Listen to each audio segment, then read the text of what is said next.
Hello, Tom's River Show here, Pat Amelia, your concerned Tom's River residents, why I do the show. I found my little timer here.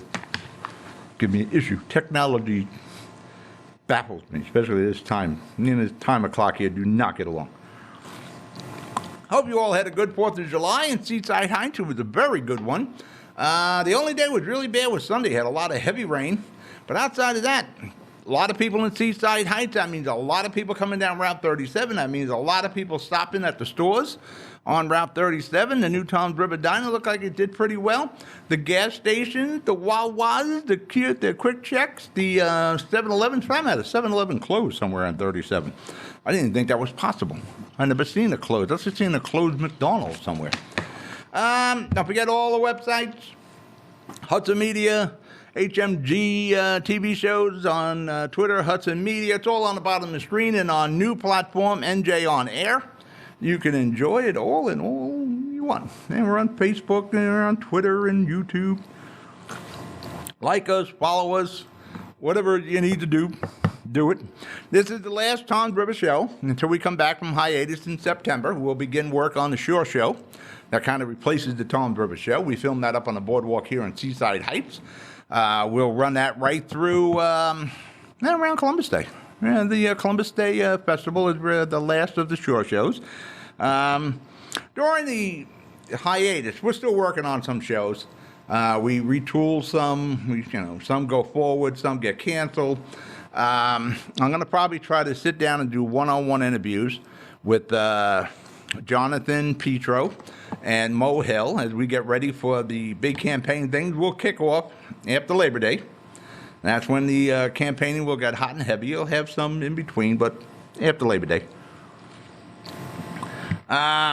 Lakewood School. You know what's interesting? During the show, I think my first topic is about Murphy pulling $235 million out of the budget. Lakewood is suing the state of New Jersey over $30 million in school aid. That's a lot of money, especially for Lakewood. The thing is, $30 million was never there. It was proposed. It was in the proposed budget, but it never made it into the signed budget. If you're going to sue for everything that was thrown into a budget and didn't make it into the state budget, there'd be lawsuits every day. But there's a lot of political wheeling and dealing that goes on with the budget. Some people call it pork belly, what have you. Everybody's looking for something. Every assembly person, every state senator, everybody who's anybody wants some sort of money for their town, their borough, their city, their municipality, and it's in the proposed budget. It may make it there, but getting it into the signed budget is a whole different deal. As final negotiation, line item vetoes, all these things happen. And in this case, $235 million was taken out of the budget, and a lot of political gameplay there. But as we go through some of the things that was taken out, it's not the one that should have been there at all. But Lakewood, they want to sue the state of New Jersey over what they proposed to do, but it didn't make it into the budget. That's the problem. Until it's signed in, put it this way, it ain't there until it's there. Unless it's there when that budget is signed, you ain't getting it. They're going to sue the state. The state offered to give them a loan, but they didn't want that. They want $30 million without strings. Not going to happen. All right, we're going to break for commercial. You're watching the Tom's River Show. I'll be right back. Burns Brothers Memorials, Monuments, and Markers, 787 Tunley Avenue, Jersey City. Hudson County's only monument maker, serving all faiths and cemeteries. Design, studio, and large inventory on site. Cemetery inscriptions and custom orders welcome. Burns Brothers Memorials, Monuments, and Markers, 787 Tunley Avenue, just south of Secaucus Road. Craftsmanship that will last for all eternity. Burns Brothers, Jersey City, Albert H. Hopper, North Arlington. Visit us on the net. It takes more than a state-of-the-art medical facility to make a great hospital. It takes a team of dedicated medical professionals. That's the Jersey City Medical Center, Hudson County's #1 hospital.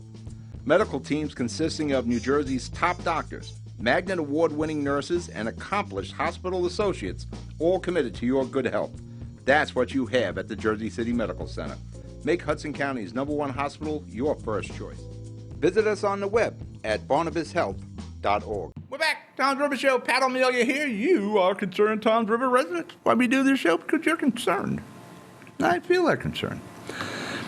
As I said earlier, Governor Murphy pulled $235 million in funding from the final budget that he signed. And there's a lot of politics going on here. There's a war between Senator Sweeney and Murphy. And there's many avenues of this war. A lot of people looking at George Norcross, who Sweeney is very tight with. These guys have not gotten along since Murphy became the governor. Their relationship has only soured as each passing week went by. If you look at the money that Governor Murphy pulled out of the budget, the $235 million, it is very apparent there's a lot of politics. But there is one really important aspect that he pulled out, and it hurts a lot of people that favored Murphy. It's called transitional aid to localities, to the municipalities. We used to call it distressed city funds. For a long time, Jersey City was a distressed city, until the guidance of Mayor Glenn D. Cunningham, that Glenn got us out of that. We were able to stand on our own feet. And a lot of the financial problems of Jersey City were self-inflicted, but Jersey City is in a different direction. There are a lot of municipalities that need the transitional aid. Union City. It has no waterfront. It is not a big development area. It is heavily dense. Density is there's a lot of people in Union City. It is very diverse. It is a poor community as far as municipalities go in the state of New Jersey. Probably one of the best mayors in the state of New Jersey runs Union City. Brian Stack. He's also a state senator. You go to Union City, Brian's constantly squeezing nickels in Union City. There's nothing frivolous with his money there. You see how Union City is. It is clean. Garbage is picked up on Easter Sunday. Curbs are painted. Streets are paved. Brian makes it work. Brian is truly a 24/7, 365 mayor. He's out in the streets at 3 o'clock in the morning making sure his cops are working. He's making sure the streets are being snow plowed if it's snowing. He'll call you and ask you want to take a ride at 2:30 in the morning to do some plowing with him. But he's a town that really depends on it. But it's amazing what he does with that money. You can see it. Seaside Heights is another. You didn't realize that. Distressed city aid. Well, in his case, transitional aid. Seaside Heights is still recovering from Sandy. Had Sandy, you had a fire, you had questionable management from previous mayors. Mayor Boz is trying to clean all that up. When you pull the transitional aid out, not just, there's money they swim in here. That's money for cops, it's fire, it's DPW, it's security, it's many things. Anything involved in the municipality's budget, it's transitional aid. That'll be a problem for Seaside Heights. I don't know if it manifests itself this year because they got to pay for their cops. And it's interesting how you watch Seaside Heights. During the off-season, there's like 2,000 people in Seaside Heights. And Mayor Bob is trying to make this a year-round community in Seaside Heights. We talk about the family atmosphere on the boardwalk. He's trying to bring this back to what it was in the 40s and 50s, when it actually was a 12-month-a-year community. Now, he is changing the face of Seaside Heights. And he needs all the help he can get. But, they're still recovering. From bad management of previous administration, Sandy, you name it, it happened in Seaside.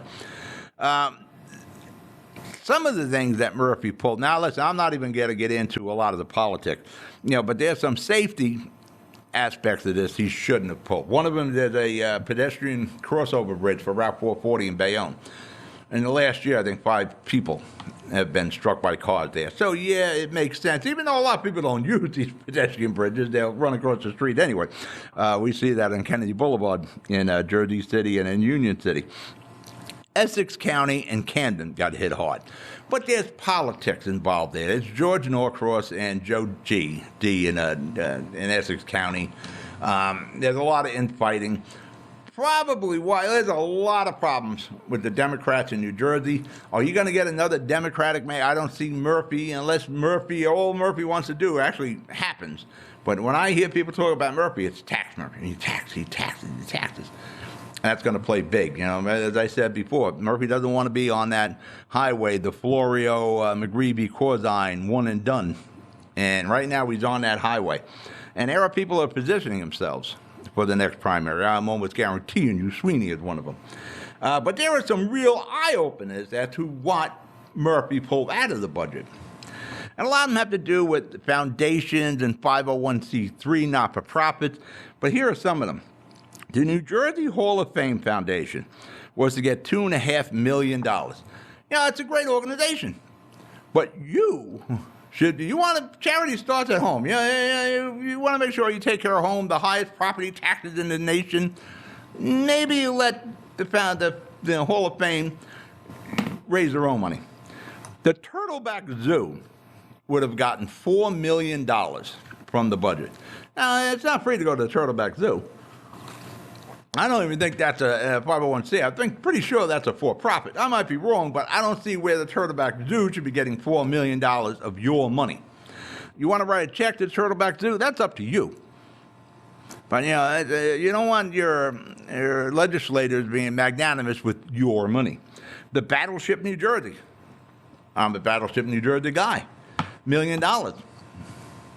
I got seniors having a problem getting medicine.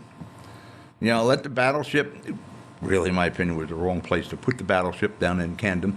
But that may change the area. It's a real renaissance going on down there. The Carteret Arts Center, $1 million from the budget. That's great, the arts. But if you want to donate it, you donate it. Don't have the state give your money to these foundations and 501c3s. The restoration of the East Orange train station, $1 million. But there's a lot of these in here. A lot of these foundations and charities, and there was some real important stuff. But you see when, the things going on in Camden, there was cancer research that they didn't get funded. There's a ton of it. But there's a ton of $500,000, $250,000, $750,000 to various organizations. That should be up to you if you want to donate, not the legislators to say, listen, let's throw them some money. All right, we're going to break the commercial. You're watching the Tom River Show. I'll be right back. Good Friend Self-Storage in North Bergen, New Jersey is a fully climate-controlled facility equipped with state-of-the-art security, packing supplies, a Refer Friend program, and multiple loading docks convenient for commercial use. Located just off of Route 3 at 4301 Tunnelly Avenue, Route 1 and 9. Call 201-867-2444 or visit us on the web today. Good Friend Self-Storage. Let us be your good friend. We're back, Tom's River Show. Pat O'Melia here. Yes, I'm at the desk. Actually, this is a very old desk. We got this when I first got the studio. This is like one of the first pieces of furniture, that and a couple of chairs over there, that we purchased when we got a studio. No plastic bags in Hoboken or Jersey City. Yes, the Mount Pilot of Tom's River, Jersey City. Their plastic bag ban went into effect, along with straws, and in Hoboken. The other day, running down to Hoboken, we had to get cat food.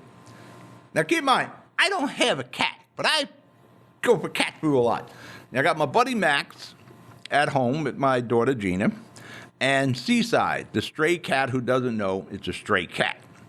And when I'm in Seaside, the cat stops by. For that matter, we had to put little platforms on the wooden steps, because Seaside would stand on the handrail. And I didn't want Seaside falling off, so we put little platforms up there so the cat can actually look in the window to see what's going on, knock on the door when she's hungry. But I just found a woman. She just stopped by the house Sunday when I was working around the house for the kids. I don't get paid for that. And she was telling me the whole history of Seaside. Seaside's ear is clipped. I thought that was, perfectly straight, but I figured it was something from Mother Nature. No, that indicated she was spayed. He actually wasn't even a female, it's a male, that he was nuded and had all the shots and all. But my buddy Seaside, so we're out buying cat food for Seaside and Max and some gum. And we're walking in, my wife says, remember, there's no plastic bags. So we could buy one. So wait a minute. I actually had the Kia with me, and I haven't driven the Kia in a while. So I know there's plastic bags in the Kia because I use the plastic bags for when I'm doing repairs on the Kia. You know, you put oil or transmission fluid in, and you empty the bottle. I put it in the plastic bag, and I dispose of it properly. I will put it in the proper receptacle. I will put it in the dumpster at work, wherever I am. I'm not throwing it in the street. That was the whole problem with the plastic bag. Because of some people who can't recycle, all of us have to pay the penalty. And that's just wrong. But and we're so green, we let everybody dictate to us. Now, we're very complicit. We want government in every aspect of our life. Talking about red light cameras and speed cameras. Yes, get the government to do everything. Make sure, like Big Brother in 1984, that's what's happening. I did a piece on it last week about how we keep allowing government into our lives. Not my generation that's doing this. So I go back to the Kia and I get some plastic bags. And we're not buying a lot, so I put one plastic bag in the other. Now, keep in mind, if you're in ShopRite, you can buy these awful, horrible plastic bags, if need be, at the checkout. The same bags that are ruining the environment that I can no longer get for free, but I can buy them. And they're not even real, I shouldn't say the same, they're about half the size. And these are the same bags that we're all crying about destroying the planet for 10 cents. And like I said, you're in the same place where the free ones used to be. Just that if you grab it, the kid's watching you, how many bags you get. I guess it's okay to pollute the environment as long as you're paying 10 cents a bag. I assume that's what this is. Because if we were so hell-bent on stopping plastic bags, there would be no plastic bags. Which, again, I get. I'm fine with the brown paper bags. I prefer the brown paper bag. You double bag them. The old days, they were structurally sound if you double bagged them. You could put a lot of weight in there. I could stuff a pretty big food order into 4 bags. But, what we have is a half-size, reusable, a little heavier than the old free ones, but it's about half the size, and I'm paying 10 cents for this. Now, in my notes here, and there's a way they're whacking up the 10 cents, if I'm not mistaken. I think the state's getting 5 cents. The store is getting 3 cents, is it? And the municipality gets 2 cents. Everybody's getting their cents in there. And a ban that makes no sense to me. What we need to do is enforce recycling. Instead of forcing all of us, and a lot of us reuse these bags, double reuse, maybe triple reuse them. A lot of people use it for pet pickup. I use it for the auto repairs. Again, I dispose of them properly. Now we go in to ShopRite, and you can see there's a lot of people like women. Women get some of these women got pretty big bags. They're throwing stuff. Look like a shoplifter, but they're not. They didn't bring a reusable bag with them. Canvas bags, you can buy these canvas bags. 2 for $1. Now, you can tell the people with the canvas bags, how long they had them, because they're all beat to hell. They're all looking like they almost look like old leather, all broken, and your food leaks. I don't care what anybody says. Well, it's the meat is wrapped in plastic. Yeah, by the way, the meat is wrapped in plastic. Is there something special I'm supposed to do with that plastic? But the meat leaks.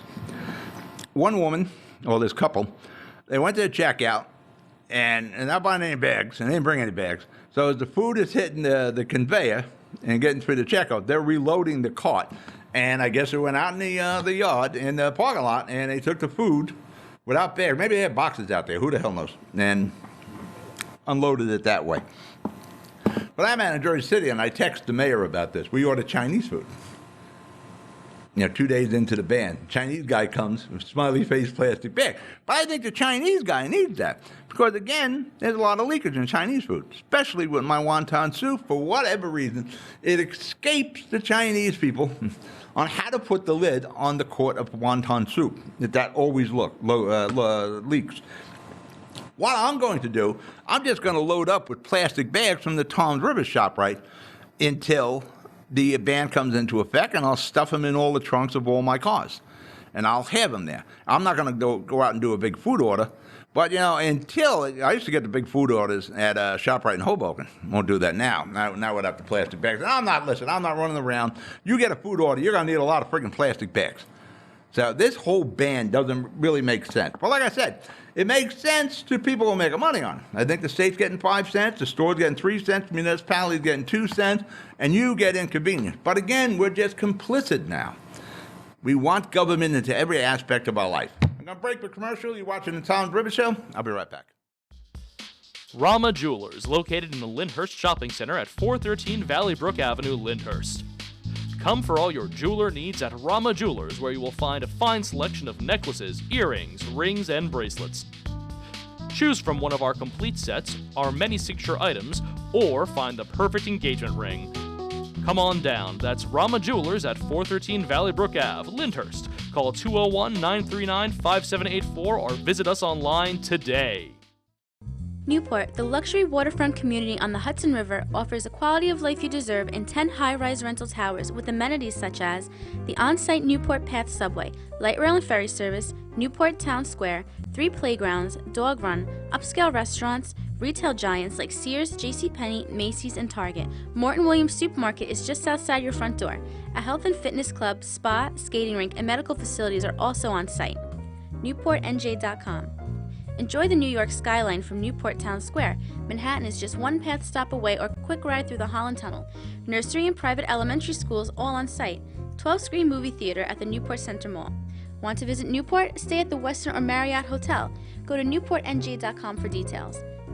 Newport has luxurious towers, great restaurants, shopping, New York skyline views, schools, playgrounds, a marina and yacht club, gym, spa, fine wine, fine living. It's incredible. It's you. NewportNJ.com. Newport. Live like you want. I'm back. Tom River Show. Pat O'Melia here. Don't forget all my website. Let me clear my throat. Excuse me. Over the weekend, first off, let me set this up. My kids purchased a house in Seaside Heights, 2-family. The idea is for a rental on the bottom, and the family will use the top floor. Of course, as soon as the kids did that, the state put in this fee on summer rentals. Hopefully that's overturned. If you're going to rent your unit out as a summer rental, you got to pay like X amount of percentage in taxes. Unless you're a real estate agent, then you're exempt from that. Why they're exempt and the average person isn't, I don't know. And keep in mind, a lot of people in Seaside and Wildwood and LBI have been having summer rentals for years.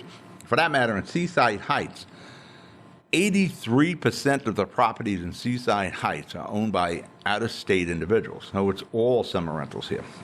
So hopefully they're going to change that. But in the house they got, it has a 2-car garage.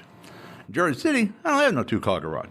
So it gives me the opportunity to have a wood shop, because we're doing a lot of work in the house, and we've done it since they purchased the house. For that matter, I'm just working on the exterior steps. I'm going to start rebuilding the rear steps. And it's funny, I have some kind of woodworking knack. I like working with wood, even though I'm not, carpenters to that level, but I'm okay with it. And I've been working on assembling a group of tools for the longest time to do these household repairs. So I got the wood shop in the 2-car garage, and there's also auto repairs, and I've been putting together a group of tools for the last year and a half, Ryobi, for all these various wood projects we're doing. I even got a table saw. I'm pretty set. I can do some serious woodwork now. And auto repair. I can't do a lot of the maintenance on my cars up in Jersey City because I don't have a shop. Now, usually what I do, I send all my repairs to Goyega on Central and Jefferson, Mario and Emil. But I'd like to do a lot of my own because it saves you money, and there's that feeling of you accomplished something.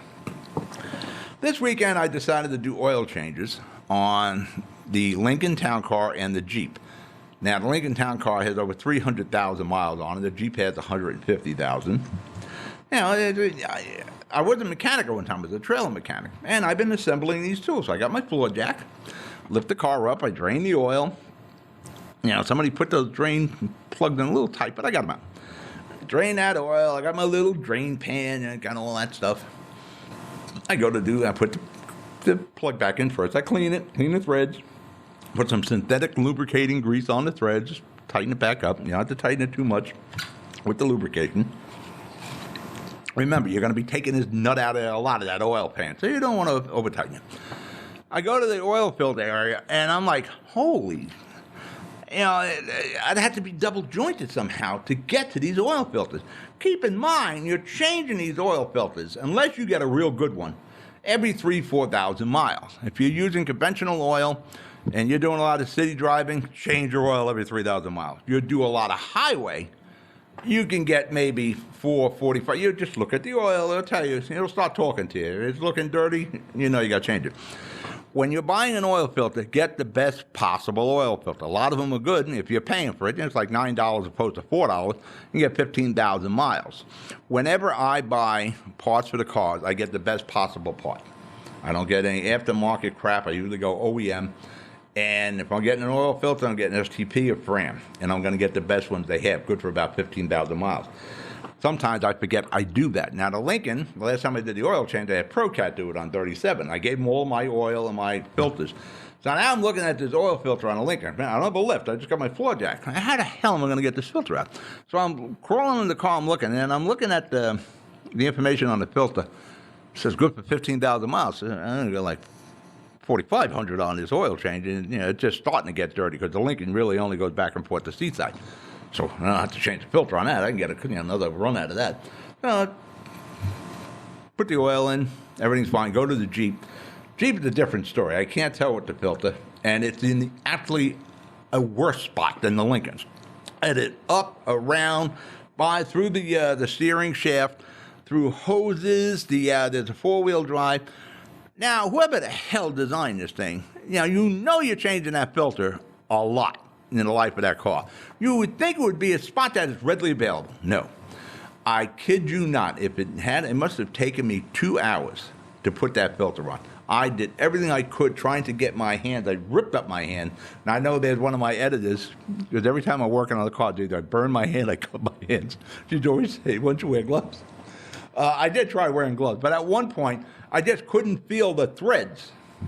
But I forgot. At first, I had the wrong oil filter. Didn't have the right hole size, so I had to go back to AutoZone. So eventually, after I got that friggin' filter on, I got it on, got the oil. Then you got to get rid of the waste oil. You got to pour it into the pan. Then you got to bring it back to AutoZone, where AutoZone informed me they didn't want the oil because their tank was full or whatever. I'm saying, listen, pal, this was the deal. I buy this oil from you. You take it back. And I was going to hold on to it because I poured it in the original container. But there was a woman there who was having a problem with a license plate frame, and they wouldn't drill the holes for it. And I'm talking to the woman, her husband just died, so we got her squared away. I get involved in everybody's issues, just how I am. But through all that, I forgot to take the 5 gallons of oil back. So AutoZone got it. They're supposed to take that oil, so let them give you any BS. All this aggravation I went through to save like $20. I could have won. I think it's K&M Sunoco on 37. They have an oil change special for $19. Bring your own stuff. Pay them the $20. ProCat will change your oil, and they'll put oil in the filter in. But listen, I know what this stuff costs, so I'm not getting the best possible product. I tell you what, I'll change the oil if I don't have to change the filter. So when I do the Jeep next time, I'll just got to drop the oil because I got the best filter I can get. And the Lincoln, I'm going to go to ProCat or M&K and say, here's my oil, here's my Lucas oil. Always put some Lucas in there, about a half a quart. Here's my filter, do my oil change. Because really, when you get down to it, just dealing with the waste oil isn't worth the $20. But do as many car repairs as you can. I am at a show. You be good, you be safe. I'll see you on the Shore Show. Good night and enjoy the summer.